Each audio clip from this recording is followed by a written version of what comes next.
Karen's rage consumed her as she sliced through the garden hose, water spraying everywhere. Little did she know, this petty act of vengeance would soon spiral out of control, trapping her in a web of her own twisted design. What started as a simple neighborhood dispute was about to become an unforgettable lesson in the consequences of reckless, impulsive behavior. The scorching summer sun beat down on the pristine green lawns of Maple Crest Drive as Karen stormed out of her house, pruning shears in hand. Her face was flushed with fury, eyes narrowed into slits as she marched across the neatly manicured grass separating her property from her neighbors. "That's the last straw, Jason," she yelled, pointing an accusatory finger at her unsuspecting neighbor, who was peacefully watering his flower beds. "Your damn sprinklers have been soaking my azaleas for the last time." Jason, caught off guard by Karen's sudden outburst, raised his hands in a placating gesture. "Whoa, Karen, calm down. I'm just trying to keep my plants alive in this heat. I didn't realize." But Karen wasn't listening. With a loud, grunting cry, she swung the pruning shears down, slicing clean through the thick garden hose in one swift motion. Water immediately began spraying in all directions, drenching both of them. "There. Now your precious flowers can't steal all the water from my garden," Karen shouted, a twisted grin spreading across her face as she surveyed the chaos she had created. Jason stared at her in disbelief, water dripping from his face. "Are you out of your mind, Karen? Do you have any idea what you've done?" "I know exactly what I've done," Karen snapped, tossing the pruning shears aside.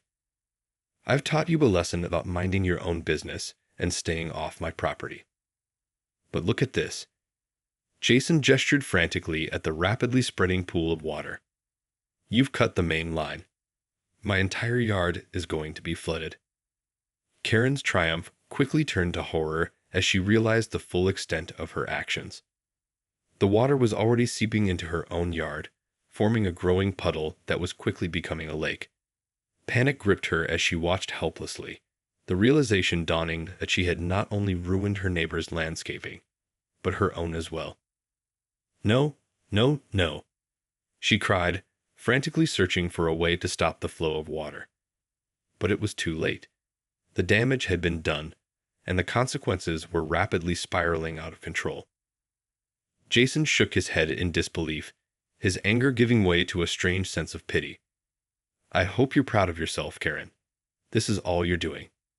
As the water continued to spread, Karen could only stand there, her shoulders slumped in defeat, knowing that she had brought this disaster upon herself. The once pristine yards of Maple Crest Drive were now in ruins, all because of her own impulsive actions.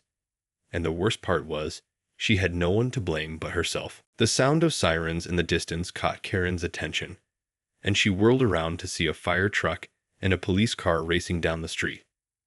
Panic surged through her as she realized the gravity of the situation she had created. "Oh no, they're coming for me," she cried, frantically scanning the area for a way to escape. But there was nowhere to run. The steadily rising water had already surrounded her, trapping her in her own self-inflicted disaster. The fire truck pulled up, and a team of firefighters sprang into action, quickly assessing the situation. Jason waved them over, his face etched with concern. "My neighbor Karen. She cut my main water line," he explained, gesturing to the gushing fountain of water. "I need your help to shut it off before the whole street floods." The firefighters immediately sprung into action, uncoiling hoses and maneuvering through the growing puddles. Karen watched helplessly as they worked, her heart pounding in her chest. "Wait, you can't shut it off," she cried, desperately trying to intervene. "It's my fault. I did this, and I need to fix it." The firefighters paused, eyeing her with a mix of confusion and suspicion. "Ma'am, we need to stop the flow of water before it causes any more damage," one of them said firmly. "Please stand back and let us do our job." Karen opened her mouth to protest, but the words caught in her throat as she realized the futility of her actions. She had created this mess, and now she was powerless to stop the consequences from unfolding. As the firefighters worked, the police arrived on the scene, their lights flashing. An officer approached Karen, his expression stern. "Ma'am, we've received a report of property damage and vandalism. Can you tell me what happened here?" Karen's mind raced, desperately searching for a way to explain her actions without incriminating herself. But the truth was, there was no way to avoid the consequences of her impulsive behavior. I cut my neighbor's garden hose," she admitted, her voice barely above a whisper. "I didn't mean for it to get this out of control. I was angry, and I wanted to teach him a lesson." The officer's brow furrowed as he listened to her confession. "So you're telling me you deliberately damaged your neighbor's property, which has now resulted in a potential flood emergency?" Karen nodded, her shoulders slumped in defeat. "Yes, officer. It's all my fault." The officer shook his head, his expression a mixture of disbelief and disappointment. "Ma'am, you're going to have to come with me. We'll need to sort this out at the station." As the officer placed Karen in handcuffs and led her towards the police car, she couldn't help but feel a sense of dread and regret. Her impulsive actions had spiraled out of control, and now she was facing the consequences of her own foolish decisions. The once pristine neighborhood had been reduced to a chaotic scene of water and emergency vehicles, all because of her inability to control her temper. The ride to the police station was a silent and uncomfortable one for Karen. She sat in the back seat of the cruiser, her hands cuffed in front of her, staring out the window as the familiar sights of her neighborhood passed by. The realization of the gravity of her actions was slowly sinking in, and she couldn't help but feel a growing sense of dread and regret. When they arrived at the station, the officer escorted Karen inside and led her to a small interview room. He gestured for her to have a seat, then leaned against the table, his arms crossed over his chest. "All right, Ms. Johnson, let's go over this again," he said, his voice stern but not unkind. "You're telling me that you deliberately cut your neighbor's garden hose, knowing that it would likely cause significant damage to both of your properties?" Karen nodded, her eyes downcast. "Yes, officer. I let my temper get the better of me. I was angry at Jason for his sprinklers overwatering my azaleas, and I just wanted to teach him a lesson. I didn't think it would turn into such a disaster." The officer let out a heavy sigh. "Ms. Johnson, you do realize that your actions could be considered a criminal offense, right? Vandalism, property damage, potentially even reckless endangerment. This is a serious situation." Karen's head snapped up, her eyes wide with fear. "Criminal offense? But I didn't mean for it to get this bad. I just wanted to." Her voice trailed off as she realized the futility of her excuses. "Look, I understand that you were angry, but that doesn't justify your actions," the officer said, his tone softening slightly. "You deliberately damaged someone else's property, and that has consequences. Now, we need to figure out how to handle this and make it right." Karen swallowed hard, her mind racing. What's going to happen to me?" she asked, her voice barely above a whisper. "Well, that's going to depend on a few things," the officer replied. "We'll need to assess the full extent of the damage, talk to your neighbor, and determine the appropriate course of action. You may face charges, and there could be financial restitution required." Karen felt her stomach twist into knots. The prospect of facing criminal charges, let alone the potential financial burden, was devastating. She had always prided herself on being a good, law-abiding citizen, and the thought of being labeled a criminal was almost too much to bear. I don't know what to say," she admitted, her voice trembling. "I'm so sorry. I never meant for any of this to happen. I let my emotions get the better of me, and now I've made a terrible mess of things." The officer nodded, his expression solemn. "I understand, Ms. Johnson, but that doesn't change the fact that you've caused significant harm. Now, we need to figure out how to move forward and make this right. Are you willing to cooperate with us and take responsibility for your actions? Karen took a deep breath, steeling herself for the consequences. Yes, officer. I'll do whatever it takes. As the interview continued, Karen knew that the road ahead would not be an easy one.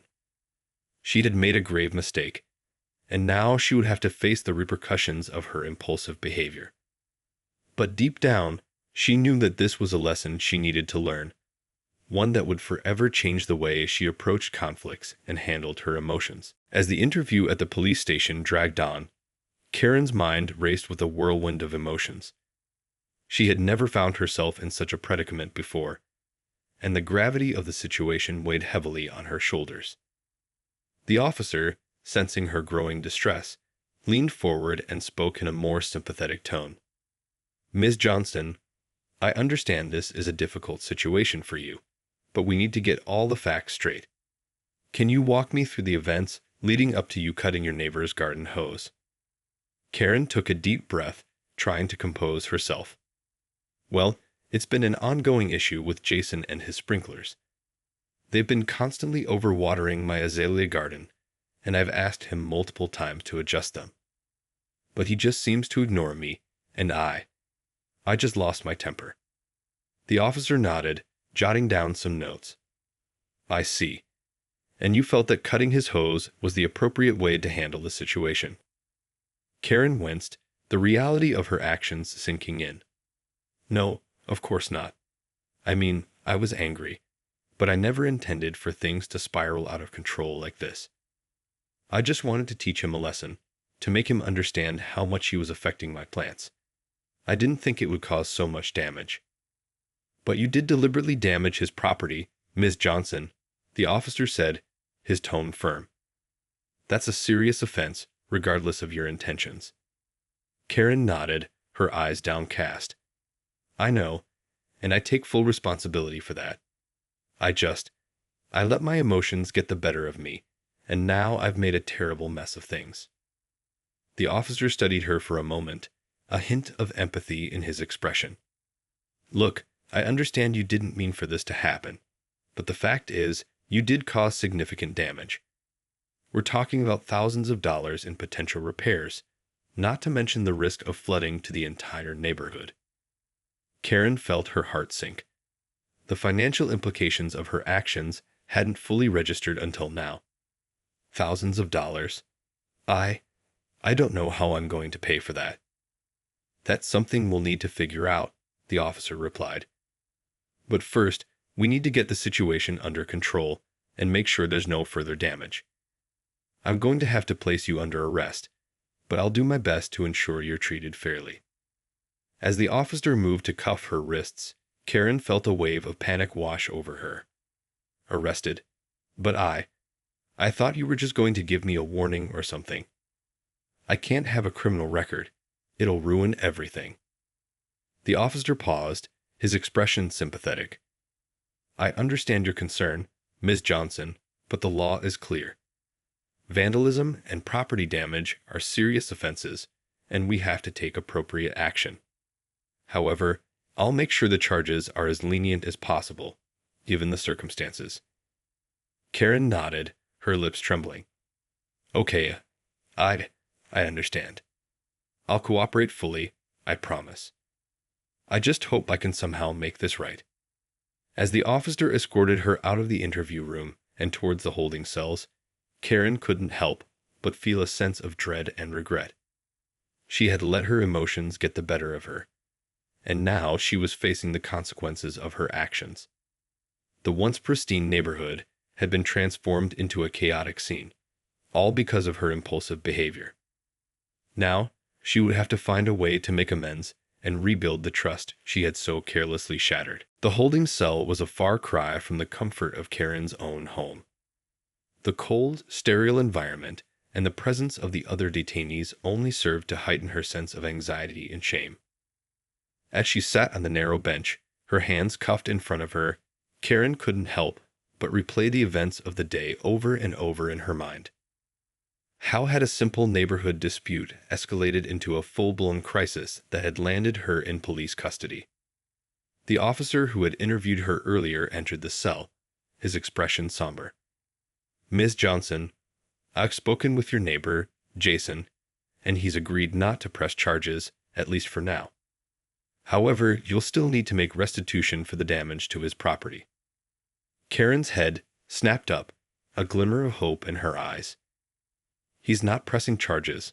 But why?" The officer let out a heavy sigh. "It seems Jason is a bit of a soft-hearted guy. He said he could see how your emotions got the better of you, and he's willing to give you a chance to make things right.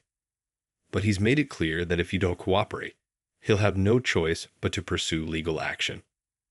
Karen felt a wave of relief wash over her, but it was quickly tempered by the realization of the responsibility she now faced. "Thank you, officer.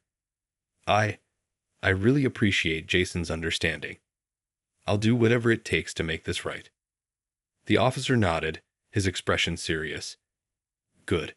Because the damage you caused is significant, and it's going to take a lot of work to repair it. Jason's insurance company is already involved, and they'll be assessing the full extent of the damage to both properties." Karen's stomach twisted into knots. "Insurance? How much is this going to cost me?" "That's still to be determined," the officer replied, "but I can tell you it won't be cheap. You'll likely be responsible for the deductibles, as well as any additional expenses not covered by the policies." Karen felt her heart sink. She had always prided herself on being financially responsible, but the thought of having to pay thousands of dollars in damages was overwhelming. I don't know how I'm going to afford that. I'm just a school teacher. I don't have that kind of money." The officer gave her a sympathetic look. "I understand, Miss Johnson. That's why I'm going to recommend that you be released on your own recognizance, with the condition that you work out a payment plan with Jason and the insurance companies. But you'll need to be proactive in making amends, and that means finding a way to cover the costs." Karen nodded, her mind racing with possibilities. "I'll do it, officer. I'll do whatever it takes. I can't let this ruin my life. I have to fix this." The officer opened the cell door, gesturing for Karen to follow him. "Well then, let's get you out of here and start making some arrangements. The sooner you can get started, the better." As Karen stepped out of the cell, she felt a renewed sense of determination. She had made a terrible mistake, but she was determined to make things right. She would find a way to pay for the damages, even if it meant taking on extra work or tightening her belt. She wasn't going to let this incident define her or destroy her life. It was time to take responsibility and prove that she could learn from her mistakes. In the days following her release from the police station, Karen was consumed by the weight of her actions and the daunting task of making amends. She knew that repairing the damage she had caused would not be an easy or inexpensive feat, but she was determined to make things right. The first step was meeting with Jason, her neighbor whose garden hose she had so carelessly destroyed. Apprehensive yet resolute, Karen knocked on his door, fully prepared to face the consequences of her impulsive behavior. To her surprise, Jason greeted her with a surprisingly calm and understanding demeanor. "Karen, come on in. I've been expecting you." Karen stepped inside, her hands trembling slightly. "Jason, I can't even begin to tell you how sorry I am for what I've done. I know there's no excuse for my actions, and I'm prepared to take full responsibility." Jason nodded, gesturing for her to have a seat on the sofa. "I appreciate your honesty, Karen. It's clear you understand the gravity of the situation." "I do, and I want you to know that I'm committed to making this right," Karen said, her voice steady. "I'll work with your insurance company, and I'll pay for any costs that aren't covered. I hope you can forgive me, eventually." Jason studied her for a moment, his expression thoughtful. "You know, Karen, I could have pressed charges against you. But I saw the remorse in your eyes that day, and I realized that sometimes we all make poor decisions when we're consumed by emotion." Karen felt a wave of relief wash over her. "Jason, I can't tell you how much that means to me. I know I don't deserve your understanding, but I promise I'll do everything in my power to make this right." "I believe you, Karen. Jason replied, a hint of a smile playing on his lips. And to be honest, I'm partly to blame as well. I should have been more considerate of how my sprinklers were affecting your garden. We're both responsible for this mess, and we'll work through it together. Karen felt a surge of gratitude and admiration for her neighbor's compassion. Thank you, Jason. I don't know how I can ever repay you for your kindness, but I'll give it my all. Over the next several weeks, Karen and Jason worked closely with the insurance companies to assess the full extent of the damage and develop a plan for repairs. Karen took on additional jobs, cutting back on expenses, and even enlisted the help of her community to raise funds for the necessary repairs. It was a long and arduous process, but Karen was determined to see it through. She knew that she had made a grave mistake, but she was committed to learning from it and making amends.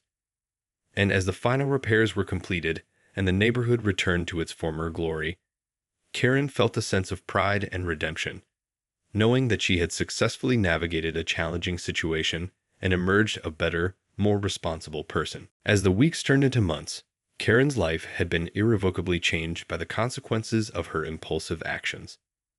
The financial burden of repairing the damage she had caused weighed heavily on her, but she was determined to make good on her promises to Jason and the insurance companies. Juggling her teaching job with a series of part-time gigs, Karen scrimped and saved every penny, determined to pay off the mounting debt. She took on dog walking, tutoring, and even selling homemade baked goods at the local farmers market. It was an exhausting grind, but Karen knew she had no one to blame but herself. One day, as Karen was tending to her carefully cultivated azalea garden, she heard a familiar voice call out from the other side of the fence. "Karen, can I talk to you for a minute?" Karen turned to see Jason standing there, a contrite expression on his face. "Of course, Jason. Come on over." As Jason stepped into Karen's yard, she could see the hesitation in his movements. I wanted to apologize for the way I acted that day. I know my sprinklers were causing problems for your garden, and I should have been more responsive to your concerns." Karen shook her head, a small smile playing on her lips. "Jason, you have nothing to apologize for. I'm the one who made the terrible mistake. I let my emotions get the better of me, and I destroyed your property. You've been more than understanding throughout this whole ordeal." Jason nodded, his gaze shifting to the azalea bushes. "I saw you out here working so hard, and I wanted to let you know that I really appreciate all the effort you've put into making this right. It can't have been easy." "It hasn't been," Karen admitted, "but I know I brought this on myself, and I'm grateful for your patience and understanding. It could have been so much worse." Jason reached into his pocket and pulled out a small envelope. "Well, I wanted to give you this. It's not much, but I hope it helps with the costs a little bit." Karen took the envelope, her brow furrowed in confusion. "Jason, you don't owe me anything. I'm the one who owes you." "I know, but I wanted to do this," Jason insisted. "Consider it a small gesture of goodwill. You've worked so hard to make amends, and I wanted to show my appreciation." Karen felt a lump forming in her throat as she opened the envelope and saw the crisp bills inside. "Jason, this is too much. I can't accept this." "Please, Karen," Jason said, his voice soft. "Take it. It's the least I can do." Karen felt a surge of emotion as she looked at the man standing before her. In the midst of her own self-imposed crisis, she'd have found an unexpected ally in her neighbor, someone who had chosen to extend a hand of compassion rather than condemn her for her mistakes. "Thank you, Jason," she said, her voice trembling. "I don't know how I can ever repay you for your kindness." Jason smiled, his eyes crinkling at the corners. "Just keep working hard, Karen, and don't be afraid to ask for help when you need it. We're all in this together, after all." As Jason turned and headed back to his own yard, Karen felt a sense of renewed determination. She may have made a terrible mistake, but with the support of her community, she was going to make things right. And in the process, She just might become a better, more empathetic person in the process. In the months that followed, Karen's life had taken on a new rhythm as she worked tirelessly to make amends for her actions. The financial burden of the repairs had been significant, but with Jason's unexpected generosity and the support of her community, she was slowly chipping away at the debt. One day, as Karen was tending to her revitalized azalea garden, she noticed a familiar face approaching from the sidewalk. It was Mrs. Henderson, the neighborhood busybody who had been a vocal critic of Karen's behavior. Well, look who's out here working hard," Mrs. Henderson said, her voice dripping with a hint of sarcasm. Karen braced herself, unsure of what to expect. "Good morning, Mrs. Henderson. How can I help you today?" The older woman's expression softened, and she let out a sigh. "I have to admit, Karen, I was pretty hard on you after the whole incident. But I've been watching you these past few months, and I have to say, I'm impressed." Karen blinked in surprise, not quite sure how to respond. I'm sorry." "Oh, don't be so modest," Mrs. Henderson said, waving a dismissive hand. "You've really stepped up and taken responsibility for what happened. It can't have been easy, but you've done it with grace and determination." Karen felt a sense of relief wash over her. "Thank you, Mrs. Henderson. I appreciate that. It's been a lot of hard work, but I knew I had to make things right." "And that's exactly what you've done," Mrs. Henderson replied, nodding approvingly. "You know, I have to say, I misjudged you. I thought you were just another entitled neighbor who didn't care about the community, but you've proven me wrong." Karen felt a hint of a smile tugging at the corners of her mouth. "Well, I'm glad I could change your mind. I know I made a terrible mistake, but I'm committed to being a better neighbor and a better person because of it." Mrs. Henderson reached out and gave Karen's arm a gentle squeeze. "Keep it up, dear. The neighborhood is proud of you." As Mrs. Henderson turned and headed back down the sidewalk, Karen felt a sense of accomplishment and pride. She had come a long way from the impulsive, emotional woman who had sliced through her neighbor's garden hose, and the journey had not been an easy one. But as she looked around at the thriving azalea garden, the neatly trimmed hedges, and the well-maintained yards of Maple Crest Drive, Karen knew that she had not only restored the physical damage she had caused, but also the trust and goodwill of her community. It was a hard-won victory, but one that had transformed her in ways she never could have imagined. Karen had learned the true meaning of responsibility, empathy, and the power of redemption. And as she looked towards the future, she knew that she would carry those lessons with her, determined to never make the same mistakes again.